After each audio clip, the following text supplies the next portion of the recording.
When it comes to the last game of the season, we have it in our blood to beat those damn Cowboys. When the playoffs are on the line, we show up.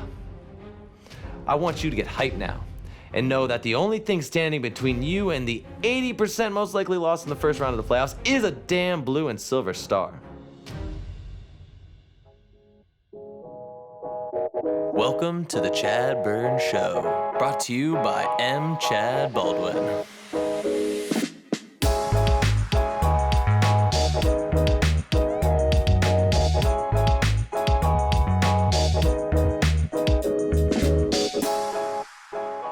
Welcome to the ChadBurn Show. I am your host, as always, M. ChadBurn, and running behind the scenes, the one, the only, the wonderful Julien Ramboise. Say hello to the people, Julien. There he is. Well, folks, it is a holiday miracle. We have ourselves a season playoff game. That's right, playoff implications for our Philadelphia Eagles, who have had a pretty crappy season, let's be real. But over the last two games, we have excitement. We have now coming up for us in this Sunday, the battle against the despots, the hero against the giant villains, Eagles versus Dallas Cowboys. It's what we're all waiting for. Every year, we always hope that this game will have meaning, that this game will decide something in our season. And we have it, folks. It decides who wins the pathetic NFC East. And I am excited that we get this once again. But I can't take away yet. Now we can look forward to and be excited, but I think it's a little bit, take some time to reflect on what has been going on so far in the last few weeks, the excitement that has been the Philadelphia Eagles. We played two teams that are dreck. I will agree to that. But the way that we won is something to be encouraged about. It's something to think we have a chance going forward. There's just so much momentum that I believe could be a great catalyst for this Eagles team. So looking back on, let's talk a little Giants and Eagles. So obviously, because last episode I got a little too deep into fandom and the Garrett Cole signing. Eagles play the Giants team. Eli Manning coming out trying to continue to solidify his Hall of Fame resume. And the Eagles did take care of business. Now, it was not pretty. The first half was a nightmare.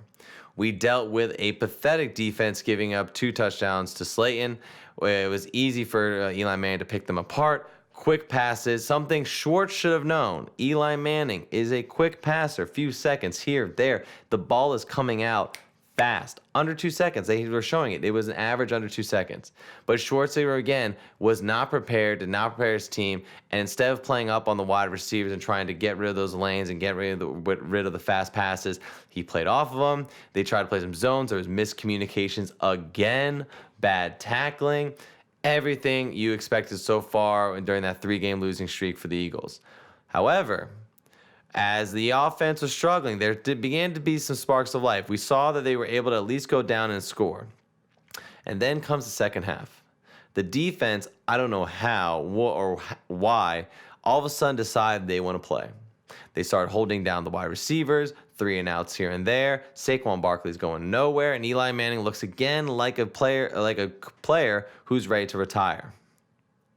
And what do you know, after we've been harping about it for weeks, Carson Wentz has a game-winning drive. He takes it down. First off, he could have had the lead if Greg Ward did not drop that pass, a beautiful dime thrown by Carson Wentz. But luckily, the defense stopped them. The Eagles are able to march down the field again and tie the game with the seconds running out, with a beautiful game strategy. It was something that we've been waiting for a while from Doug Peterson to finally simplify the game. Do quick passes, easy screens, run the ball, get Carson comfortable outside the pocket and move. Don't stop. Keep moving. The up-tempo pace is what he loves. It's something I think Carson thrives on because he can make decisions at the line instead of kind of waiting and allowing the defense to set up. He can take advantages of weaknesses of a defense that is not able to catch a breath. So he goes down. We can score the touchdown. We're then going with, obviously, Zach Ertz, a beautiful touchdown, a slant route. And then we go into the overtime. Eagles get the ball. And what do you know? They go the length of the field to Zach Ertz once again for the game-winning touchdown. It was a work of art. And I know it's the Giants defense. It's not something that you can put on the resume as like, oh, this means we're obviously playoff contention. But it was still a good game. It was something we expected. They're supposed to win. And when the chips were down, when the cards down and everything was on the line, Carson Wentz drives down and wins this game. It was very impressive, I think, for the resume of Carson Wentz to prove that he can get these game-winning drives. Move again to last week. I'm flying down to Raleigh for work. I have to sit at the airport, watch the first half of the game, and then I get on the plane. It's only about 2 hours. I get off at 4. We're losing 27-24?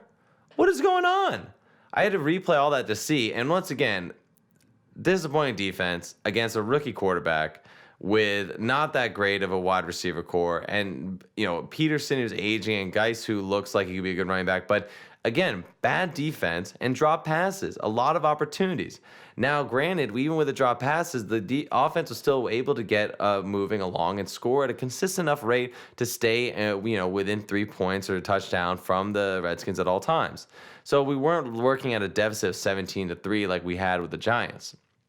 But again, Carson Wentz, when it mattered, was able to go down the length of the field with beautiful passes and deep passes too. I mean, we're looking at 15 to 20-yard passes consistently. We didn't have the dink and dunk, which was kind of we looked at with the Giants, but there was no really just a simplified version. Instead, it was just a game plan that worked to Carson's strength and took advantage of the defense. And we've been waiting to see Doug Peterson come with kind of a mad scientist vibe where he's able to put these drives together. It has been a while. Score a touchdown, take the lead, and then, of course, when Haskins is under stress because he obviously has to throw the ball to go for a touchdown, he can't go for the field goal, gives the ball up, defense scores, not a necessary touchdown, but at least a beautiful touchdown at the end, fumble, run in by Bradham. So, again, was it a team that we should have been having to win at the last second? No. It obviously should have been handled, our business should have been handled a lot earlier, but it's fine. We won the games. These are divisional games. They're always going to be more intense. No matter the record, they play for pride. These are rivalry games. Dallas Cowboys lose one, demolish the Rams. Demolish. And on paper, on this game coming up, which will be an important game, the Cowboys will be favored. On paper, that is a better team. It has a better wide receiver core. The running back is obviously a perennial Pro Bowl player. Not this season, but has always been constantly at that level. And Dak Prescott's in the top 5 in stats. A lot of it has been stats have been padded in late games when they're down in the fourth quarter. He's also never come really in the clutch so far. Whereas he's getting the stats, he's not scoring. So again, it's not necessarily... they're not a top team in the league, that's for sure. No one in this division is a top team. But on paper, they should be better than the Eagles. And that's what's going to come down to. They should be better. And if the Eagles lose, what most people will say in the media was that it's okay. The Cowboys were supposed to win this game. And they're supposed to win the division based on how they played the season, based on the depleted wide receiver core of the Eagles, based on the poor defense we've had, and based in general just the constant injuries that we've seen on this team. 17 injured players so far this season. It's not been good. But if the Eagles win, it will be a sight to behold because then we'll be clearly going into the playoffs after that, no matter what happens in the last game. We'll have at least a chance to make some noise in the first round. And again, we'll get to, ruin the dreams of the Cowboys, who had Super Bowl aspirations before this season and believed they were a top team in the league and were proven once again that they suck. So... with all that said, I am excited for this game. I'm going to save a little more of a hyped-up speech for later. But I do think the Eagles can win this. I think, as always, in divisional games, it doesn't matter. Both teams are playing well right now coming off the last game. The Cowboys have lost to more teams that we've beaten, so I am not as afraid in that sense. I think that the Eagles still have a very good chance to win it. I think if Doug Pearson sticks to the game plan we've been using with the hurry-up offense, up-tempo, utilizing Miles Sanders and Scott, making sure that the passing lanes are there for Carson Wentz, do not move away from the run game, okay? We need that to open up the field for Carson. And let Carson move and outside the pocket. Try some screens. Make sure we're going for easy passes at the beginning and then open up later down the field. Greg Ward looks like he'd be something. Arcega-Whiteside, at least, drop passes here and there, but he does sometimes come through with it, so I will give him credit there. And the defense just, again, if they can just hold Dak, who is, going to be efficient and The thing is with Dak, he will never put the ball into harm's way. He is a man who will not throw the interception because he's always trying to take care of it. But again, that's a game manager. It's not necessarily a winner. That means that, while he might not take the risk, it doesn't mean he's also going to really take over the top. A lot of the touchdowns we saw against the Rams were mistakes. Cornerbacks running into each other. Two of their biggest drives was because cornerbacks over across the middle ran into each other and blocked themselves. The Tavon Austin touchdown, he was wide open. All Dak had to do was just lob the ball to him, and he was going to go for a touchdown. The Jason Witten pass, again, another one wide open. So a lot of these touchdowns, these 14 points you take away, the game gets a little closer. And I think the Rams offense has really stalled, and they're not looking as great as they can because Jared Goff is a bit pedestrian. So my take is the Eagles can win this. It's going to be a close one. I'll say a final score for me is going to be Eagles 27, Cowboys 21. I think it will come down to that. I hope we get the lead in it. I do believe the Eagles at the end of the season, based on our history, can finish it off. Either way, it's going to be an uphill battle for both these teams in the playoffs. But again, it's Dallas week, baby. Get excited, okay? Yo, Dallas sucks. Let's do this. This is for pride. This is for our division. Let's at least beat them. We lost once. It's in our house. Let's do this. So I am uber hyped for that. But since it is the holiday season, because we're coming up on Christmas next week, and I thought we'd do a little segment of the Dear Santa wish list. Yes, that's right, folks. I'm putting on the Christmas hat.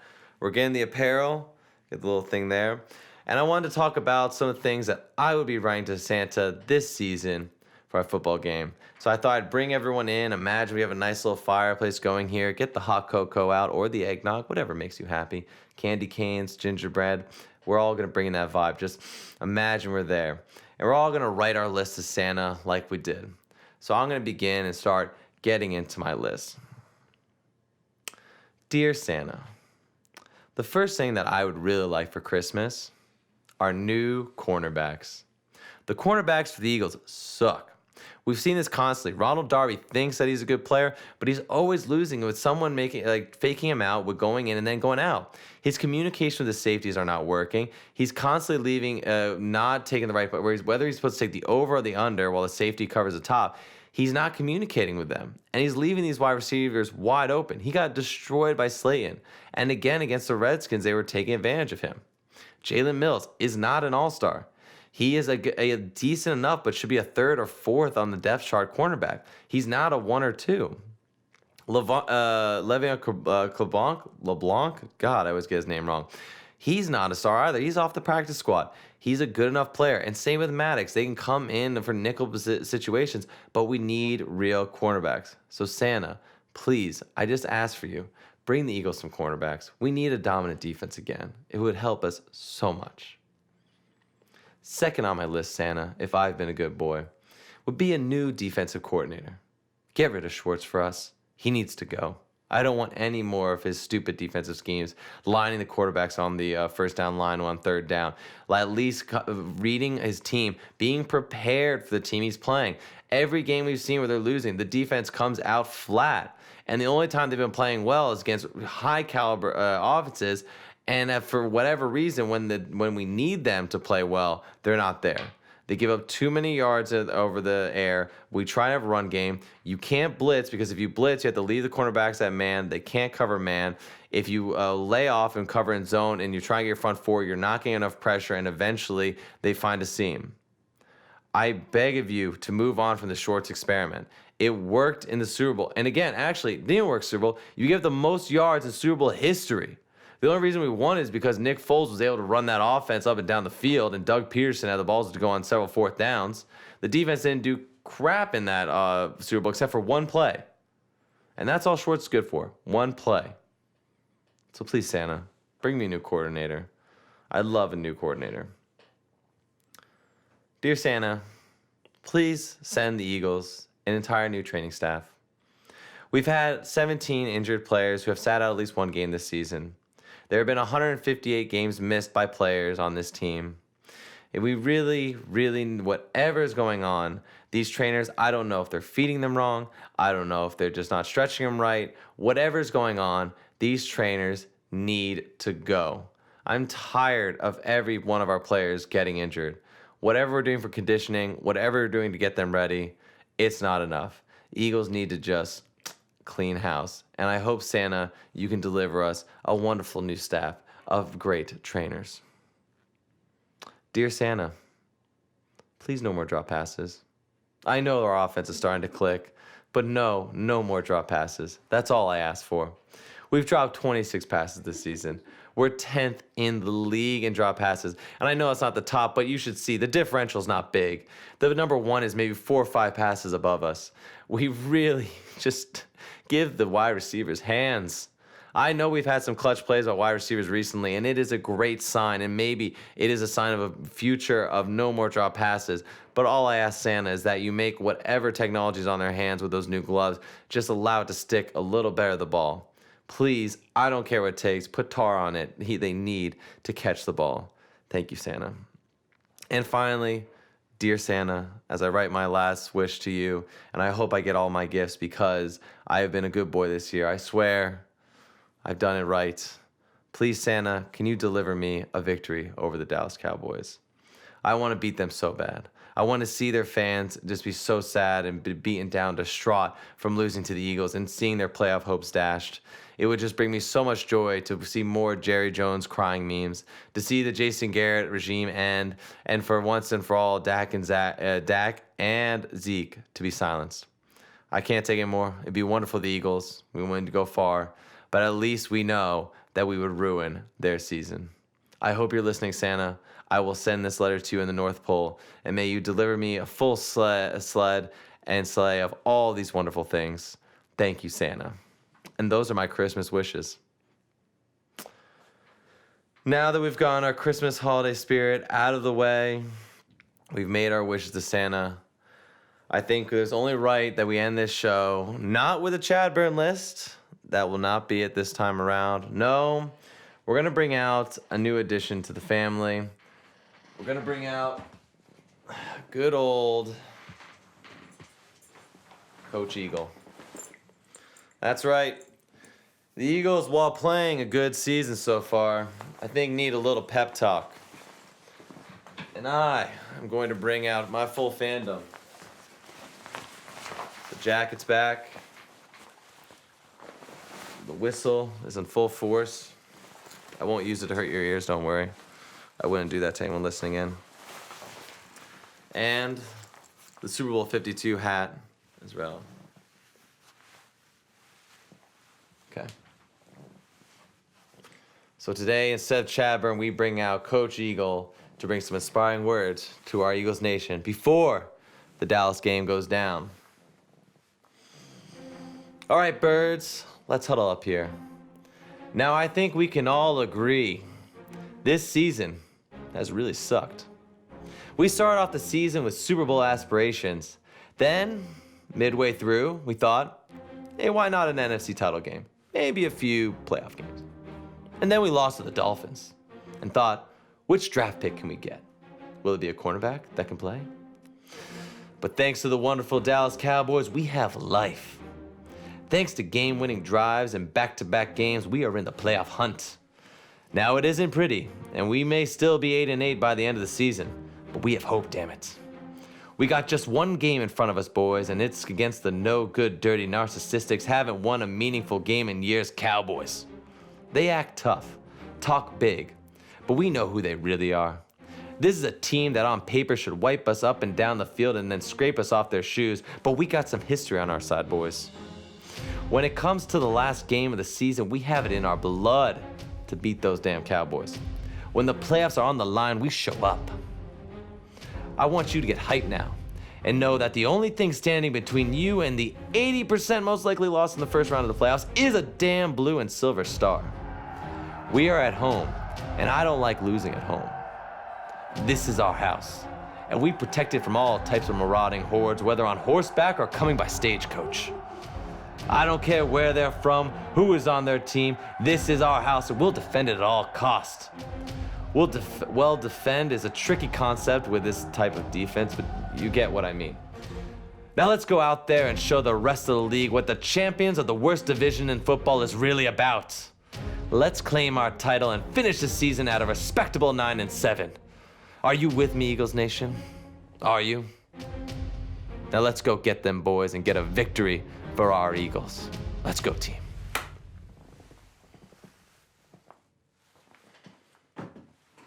And after those inspiring words, we're going to call it an end, folks.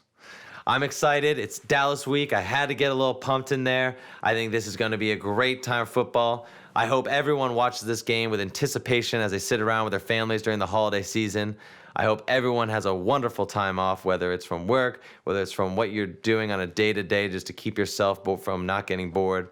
I hope you all, whatever you celebrate, whether it be any other holiday, whether it's the Christmas time, I hope you get to sit around with family and just enjoy your time. May we beat the Cowboys. May we have a wonderful time with that.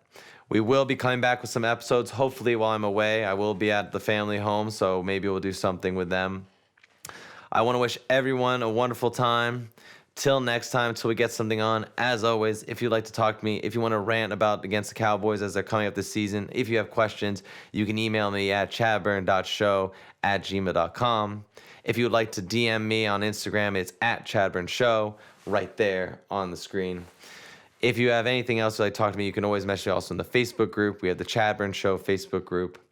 And as always, we'll try and keep in contact, give you updates, and I'll try and be in with you during the game against the Cowboys. This is an exciting one. This is a great time to be an Eagles fan. Let's go. Let's make it the playoffs. Let's make a run. Well, and thank you for listening to the show. And as always, have a good evening.